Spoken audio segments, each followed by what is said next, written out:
فکر منیر ہے یہ، روشن دماغ ہے یہ، روشن ضمیر ہے یہ، ان کی وفائیں پیاری، ان کی ادائیں پیاری، ان کی سزائیں درد دل کے واسطے پیدا کیا انسان کو، ورنہ طاعت کے لیے کچھ کم نہ تھے کرو بیان۔ اللہ نے انسان کو درد دل کے واسطے پیدا کیا۔ عبادات تو فرشتے بھی کرتے ہیں، مگر انسان کی عبادت اس لیے ہے کہ عبادت کرتے کرتے اس میں اخلاق آ جائیں، اللہ سے تعلق عبادت کے ذریعے ٹھیک ہو جائیں، اور اخلاق کے ذریعے بندوں سے بھی اس کا تعلق ٹھیک ہو جائے۔ عبادات انسانوں سے چھپی رہتی ہیں، عام طور پر دنیا والے نہیں دیکھتے کہ مسلمان کس طرح عبادت کرتے ہیں، چونکہ نماز ہماری مسجدوں میں ہوتی ہے اور روزے ہمارے پیٹ میں، زکوٰۃ دیتے ہیں تو مسلمانوں کو، غیروں کو نہیں دے سکتے، اور حج ایسی جگہ پر جہاں پر غیر مسلم کا داخلہ منع ہے، لیکن عبادات کے اندر طاقت پیدا ہو کر ہمارے اندر اخلاق آ جاوے تو یہ دوسرے لوگوں کے سامنے بھی جائیں گی۔ ہمارے گھر کے اخلاق، ہمارے کاروباری لائن کے معاملات کی صفائی، ہمارے رہن سہن کی صفائی، الغرض اخلاق کے مظاہرے جب غیروں کے سامنے ہمارے جاتے ہیں تو اسی اخلاق کے ذریعے سے اسلام پورے عالم کے اندر پھیلا ہے۔ ایک واقعہ ہے، حضرت عمر بن عبدالعزیز کے زمانے میں ایک عرب سالار قتیبہ بن مسلم نے اسلامی لشکر کشی کے اصولوں سے انحراف کرتے ہوئے سمرقند کو فتح کر لیا تھا۔ اصول یہ تھا حملہ کرنے سے پہلے 3 دن کی مہلت دی جائے، اور یہ بے اصولی ہوئی بھی تو ایسے دور میں جب زمانہ بھی حضرت عمر بن عبدالعزیز رحمۃ اللہ علیہ کا چل رہا تھا۔ دیکھو میرے بھائیوں، یہ تاریخ ہماری بتا رہی ہے ہماری ان آبا و اجداد کی، کہ حملہ کیا لیکن شریعت کے اصول کے خلاف۔ اب سمرقند کے پادری نے مسلمانوں کی اس غاصبانہ فتح پر قتیبہ کے خلاف شکایت دمشق میں بیٹھے گورنر حضرت عمر بن عبدالعزیز رحمۃ اللہ علیہ کو خط لکھ کر بھیجا۔ قاصد نے دمشق پہنچ کر ایک عالیشان عمارت دیکھی جس میں لوگ رکوع و سجدہ کر رہے تھے۔ اب اس نے لوگوں سے پوچھا، کیا یہ حاکم شہر کی رہنے کی جگہ ہے؟ لوگوں نے کہا یہ تو مسجد ہے، اور اس سے پوچھا تو نماز نہیں پڑھتے؟ تو قاصد نے کہا نہیں، میں اہل سمرقند کے دین کا پیروکار ہوں۔ لوگوں نے اسے حاکم کے گھر کا راستہ دکھایا۔ قاصد لوگوں کے بتائے ہوئے راستے پر چلتے ہوئے حاکم کے گھر پہنچا۔ کیا دیکھتا ہے کہ ایک شخص دیوار سے لگی سیڑھی پر چڑھ کر چھت کی لیپائی کر رہا ہے، اپنا گھر صحیح کر رہا ہے، اور نیچے کھڑی ایک عورت گارا اٹھا کر اسے دے رہی ہے۔ قاصد نے جس راستے سے آیا تھا واپس اسی راستے سے ان لوگوں کے پاس جا پہنچا جنہوں نے اسے راستہ بتایا تھا۔ اس نے لوگوں سے کہا، میں نے تم سے حاکم کے گھر کا پتہ پوچھا تھا، نہ کہ ایک غریب آدمی کے گھر کا جس کی چھت بھی ٹوٹی ہوئی ہے، گھر کو دروازہ بھی صحیح ڈھنگ کا نہیں۔ لوگوں نے کہا، ہم نے تجھے پتہ ٹھیک بتایا تھا، وہی گھر حاکم کا ہے۔ اب قاصد نے بے دلی سے دوبارہ اس گھر پر جا کر دستک دی۔ جو شخص کچھ دیر پہلے تک لیپائی کر رہا تھا وہی اندر سے نمودار ہوا۔ باہر آ کر پوچھا، کیا بات ہے؟ تو اس نے کہا کہ میں سمرقند کے پادری کی طرف سے بھیجا گیا قاصد ہوں۔ یہ کہہ کر اس نے اپنا تعارف کرایا اور خط حضرت عمر بن عبدالعزیز رحمۃ اللہ علیہ کے ہاتھ میں دیا۔ عمر بن عبدالعزیز نے اس شخص کا خط پڑھ کر اسی خط کے پیچھے لکھا، عمر بن عبدالعزیز کی طرف سے سمرقند میں تعینات عامل گورنر کے نام، یہ قاضی کا تقرر کرو جو پادری کی شکایت سنے۔ مہر لگا کر خط واپس قاصد کو دے دیا۔ قاصد حیران ہے کہ ایک معمولی آدمی جس کو گھر بھی رہنے کے لیے نہیں، چھت بھی ٹوٹی ہوئی ہے، اور خود اپنے ہاتھوں سے اپنا گھر کی تعمیر کر رہا ہے۔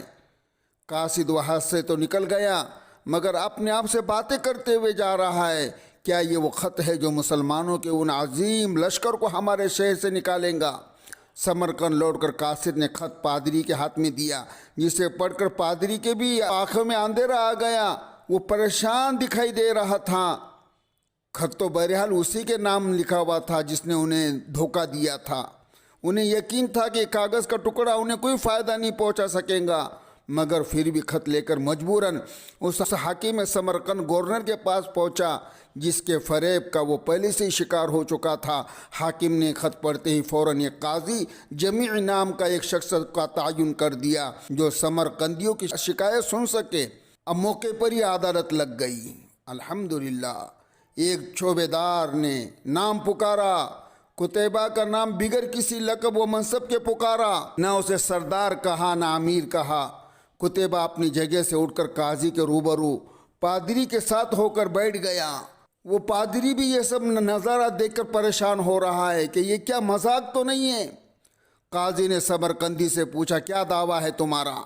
پادری نے کہا، قتیبہ نے بغیر کسی پیشگی اطلاع کے ہم پر حملہ کیا، تو اس نے ہمیں اسلام قبول کرنے کی نہ دعوت دی نہ ہمیں کسی قسم کا سوچ و پکار کا موقع دیا۔ قاضی نے قتیبہ کو دیکھ کر پوچھا، کیا کہتے ہو تم اس دعوے کے جواب میں؟ قتیبہ نے کہا، قاضی صاحب، جنگ تو ہوتی ہی فریب اور دھوکے کی۔ سمرقند ایک عظیم ملک تھا، اس کے قرب و جوار کے کمتر ملکوں نے نہ تو ہماری کسی دعوت کو مان کر اسلام قبول کیا تھا اور نہ ہی جزیہ دینے پر تیار ہوئے تھے۔ ہم نے ان چیزوں کو دیکھ کر ان کے اوپر حملہ کیا کہ ہو سکتا ہے یہ بھی ہماری دعوت کو نہیں مانیں گے، بلکہ ہمارے مقابلے میں جنگ کو ترجیح دیں گے۔ سمرقند کی زمین تو اور بھی سرسبز و ساداب اور زور آور ہے۔ ہمیں پورا یقین تھا کہ یہ لوگ بھی لڑنے کو ہی ترجیح دیں گے۔ ہم نے موقع سے فائدہ اٹھایا اور سمرقند پر قبضہ کر لیا۔ قاضی نے قتیبہ کی بات کو نظر انداز کرتے ہوئے دوبارہ پوچھا، قتیبہ، میری بات کا جواب دو، تم نے ان لوگوں کو اسلام قبول کرنے کی دعوت دی یا نہیں دی؟ جزیہ یا پھر جنگ کی خبر دی کہ نہیں دی؟ قتیبہ نے کہا، نہیں قاضی صاحب، میں نے جس طرح پہلے ہی عرض کر دیا ہے کہ ہم نے موقع سے فائدہ اٹھایا۔ قاضی نے کہا، میں دیکھ رہا ہوں تم اپنی غلطی کا اقرار کر رہے ہو، اس کے بعد تو عدالت کا کوئی اور کام رہ ہی نہیں جاتا۔ قاضی نے پھر کہا، قتیبہ، اللہ نے اس دین کو فتح اور عظمت جو دی ہے وہ عدل و انصاف اور اخلاق کی وجہ سے دی ہے، نہ کہ دھوکہ دہی اور موقع پرستی سے۔ میری عدالت یہ فیصلہ سناتی ہے، تمام مسلمان فوجی اور ان کے عہدیداران، ماں اپنے بیوی بچوں کے، اپنی ہر قسم کی املاک، گھر دکانیں چھوڑ کر سمرقند کی حدود سے باہر نکل جائے اور سمرقند میں کوئی مسلمان باقی نہ رہنے پائے۔ اگر ادھر دوبارہ ابھی آنا ہوا تو بغیر کسی پیشگی اطلاع و دعوت کے اور 3 دن کی سوچ و بچار کی مہلت دے بغیر نہ آ جائے۔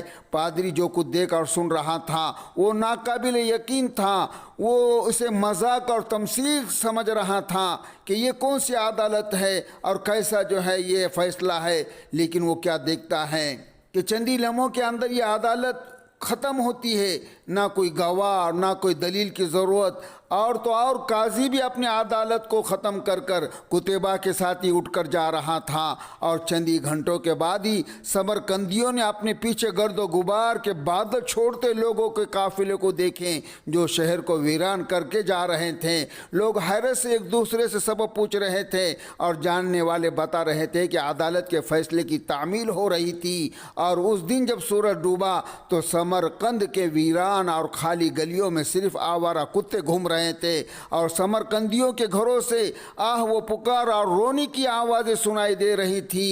ان کو ایسے لوگ چھوڑ کر جا رہے تھے جن کے اخلاق، معاشرت کا برتاؤ، معاملات اور پیار و محبت نے ان کو اور ان کے رہن سہن کو مہذب بنا دیا تھا۔ تاریخ گواہ ہے، سمرقندی یہ فراق چند گھنٹے بھی برداشت نہ کر پائے۔ اپنے پادری کی قیادت میں لا الہ الا اللہ محمد الرسول اللہ کا اقرار کرتے ہوئے مسلمان کے لشکر کے پیچھے روانہ ہوئے اور ان کو واپس اپنے ملک میں لے آئے۔ اور یہ سب کیوں نہ ہوتا، کہیں بھی تو ایسا نہیں ہوا تھا کہ فاتح لشکر اپنے ہی قاضی کی کہی ہوئی 2 باتوں پر عمل کرے اور شہر کو خالی کر دیں۔ دین و رحمت نے وہاں ایسے نقوش چھوڑے کہ سمرقند ایک عرصے تک کے مسلمانوں کا دارالخلافہ بنا رہا۔ یہ ہیں سنت رسول صلی اللہ علیہ وسلم، جس کی عظمت سے ملک کا ملک اور شہر کے شہر اسلام میں داخل ہوتے تھے۔ اے اللہ، ہمیں بھی ایسے اخلاق نبوی سے ہماری زندگی کو مزین فرمائے، اور ہمیں بھی اخلاق نبوی عطا فرمائے، اور ہمیں بھی کریمانہ اور اخلاقانہ اور اللہ کے رسول صلی اللہ علیہ وسلم نے جو طریقہ بتایا ان طریقے پر ہمیں زندگی گزارنے کی توفیق عطا فرمائے۔